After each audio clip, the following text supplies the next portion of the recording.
I just published a lecture on Ambrose Bierce's An Occurrence at Owl Creek Bridge, and now here we are about to discuss John Cheever's 1964 short story, The Swimmer. Yet another story that takes us through the delusions of a man who functions on self-denial, repression, and fantasy.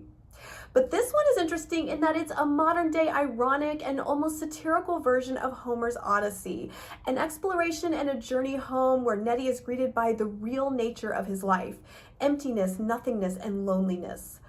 This story shows us how a vigorous, virile, wealthy man who once had the means to snub those beneath him, keep a maid and a cook, have a wife, a mistress, and 4 daughters, and maintain a good standing reputation within the community, now finds himself old, weakened, scorned, and alone.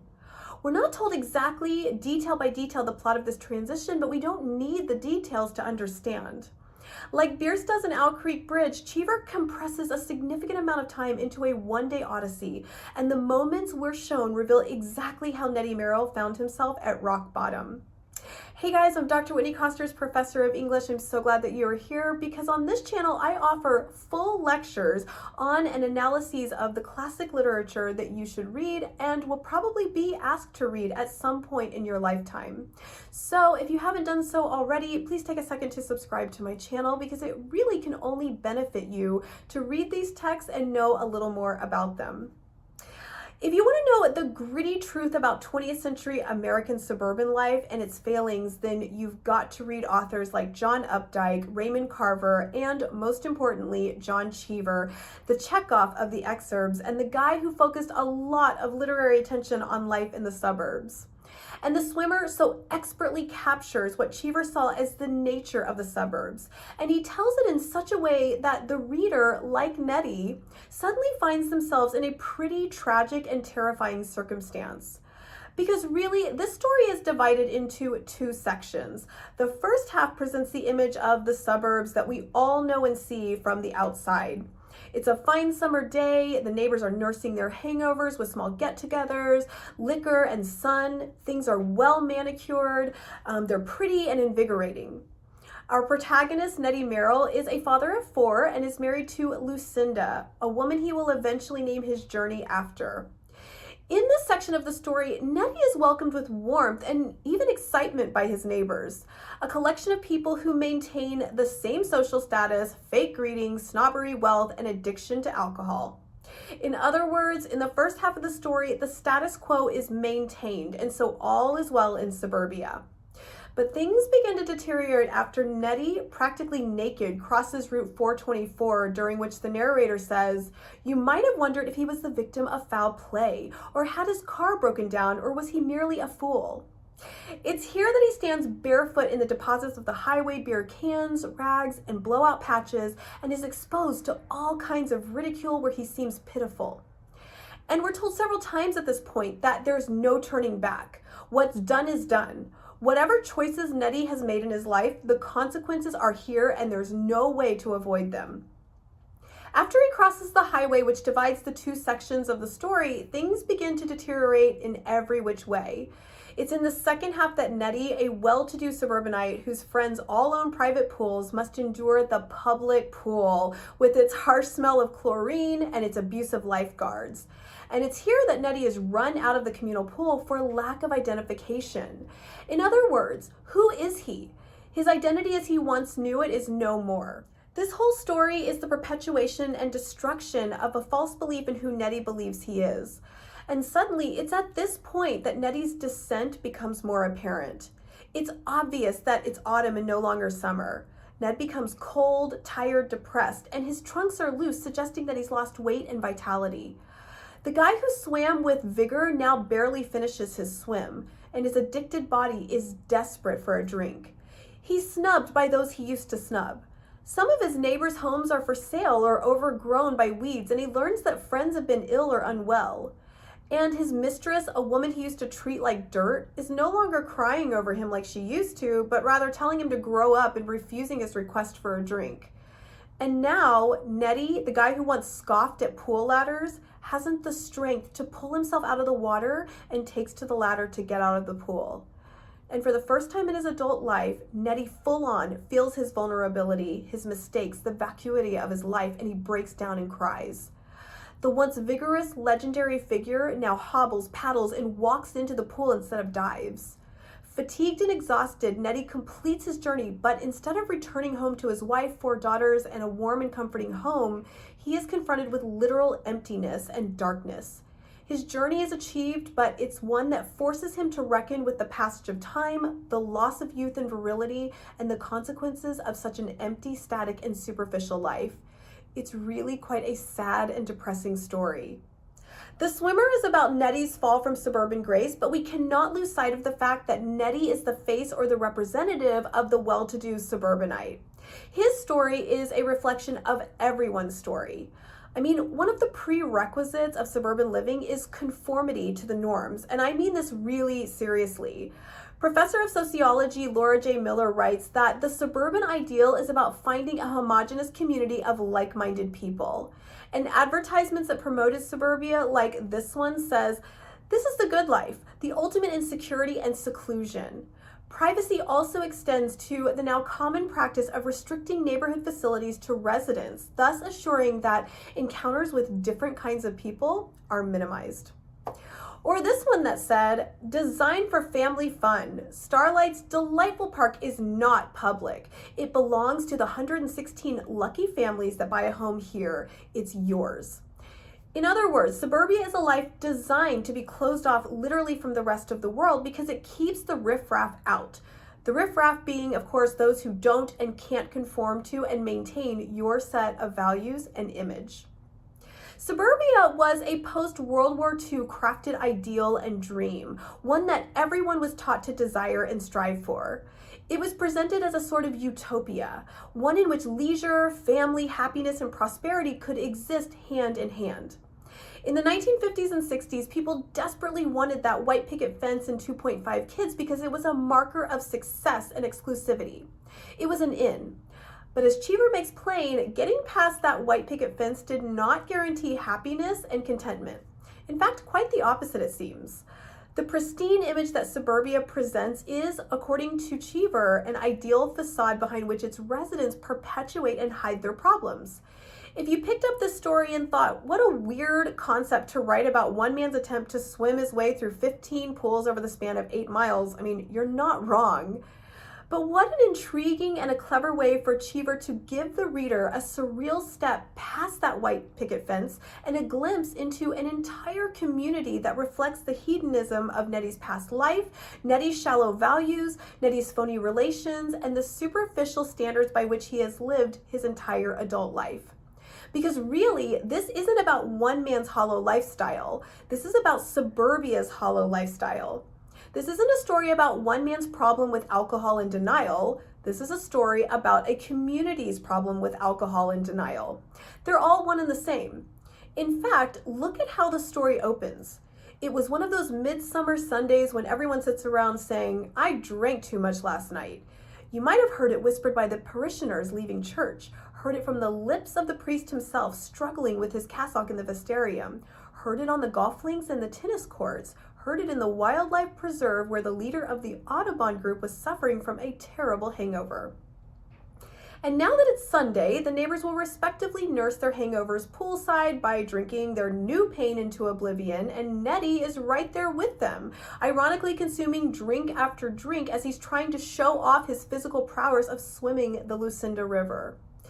Suburban life, then, in this story anyway, is functional dysfunction. Repress your problems so deeply that you won't be able to see them even if they're staring you right in the face.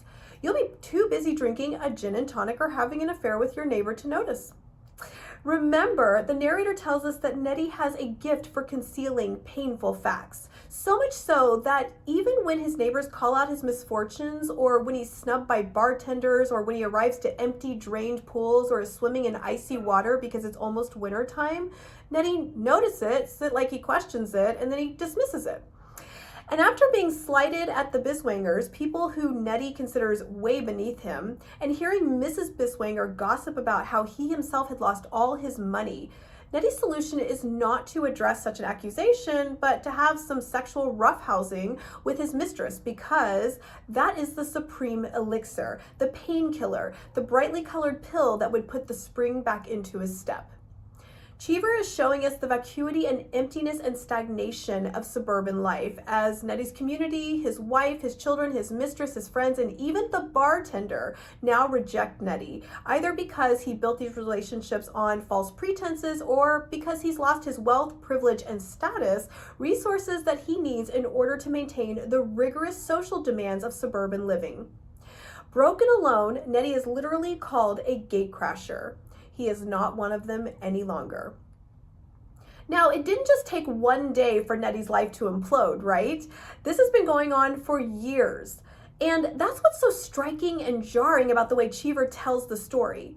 Initially, we go through the motions with Neddy thinking, well, this is a nice little community with their summer pool parties, their late, nights out, their exuberant greetings and cocktails. But Cheever allows the pleasantness of it all to disintegrate slowly but surely with every new pool and every new person Neddy encounters. And this is sort of how it happens in real life, right? Like all the time, really. How many of us make poor after poor choice day by day only to have the consequences suddenly hit us like a ton of bricks? And you ask yourself, how did I get here? Maybe you're that person who's throwing a daily $6 at a latte and a $50 Uber Eats dinner and a $14 weekend cocktail and a $30 Amazon purchase here and there on a high interest credit card for a couple of years, and suddenly you find yourself in massive debt and on the verge of bankruptcy. Maybe you're a person who sits on your phone all day, every day, ignoring your friends and family, and suddenly you find yourself having missed out on some major opportunities or relationships that you can never get back.